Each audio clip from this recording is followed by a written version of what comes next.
काय म्हणतो आता फोरकास्ट प्रमाणे उद्या आणि परवा सोलापूर जिल्ह्यामध्ये येल्लो अलर्ट आहे, म्हणजे की हेवी रेनफॉल. आणि धाराशिवमध्ये अहिल्यानगरमध्ये पण येल्लो अलर्ट आहे, धाराशिवमध्ये ऑरेंज अलर्ट आहे.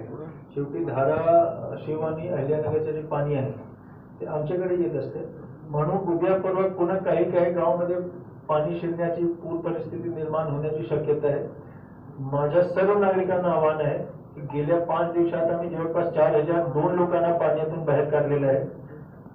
जेव्हा आपल्याला स्थानिक प्रशासन, महसूल प्रशासन असो, पोलीस प्रशासन असो, जेव्हा आपल्याला आव्हान करते की आपण गाव सोडून बाहेर या, कृपया त्यांची मदत करावी. एक माणूसला वाचवणे 12 तास 8 तास आम्हाला लागला आहे. त्यामध्ये आपल्या सुरक्षितेसाठी आम्ही सांगतो आपण इव्हॅक्युएशन मध्ये मदत करावी. दुसरा, प्रत्येक तालुका स्तरावर मदत कक्ष आणि जिल्हा स्तरावर मदत कक्ष आम्ही सुरू केलेला आहे. त्याचे नंबर उद्या सगळे बातमीपत्रामध्ये प्रकाशित होईल. तिथे कॉल करून आपल्याला काय काय द्यायचे ते सगळे आपण तिथे सांगूनच द्या. त्याची परवानगी घेण्याची आवश्यकता नाही, आपण वाटप करा, पण आम्ही मार्गदर्शन करू की कुठल्या गावामध्ये कुठल्या वस्तूची आवश्यकता आहे.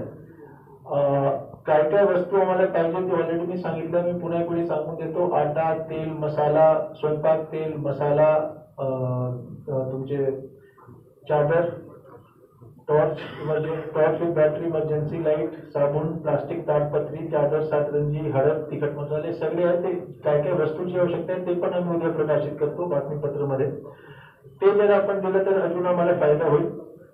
बाकी जेवण असो, लोकांना जेवण पोहोचवणे असो, शेल्टर होमची सोयी व्यवस्था असो, पाणी, पिण्याच्या पाणीचा प्रश्न असो, आरोग्याचा प्रश्न असो, सफाईचा असो, चाराचा असो, सगळे प्रश्न बद्दल रात्र दिवस आम्ही काम करत आहोत. पूर्ण टीम रात्र दिवस काम करत आहे.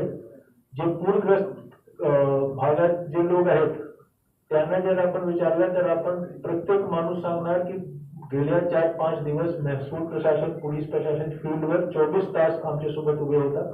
आम्ही आपल्या सोबतच आहोत.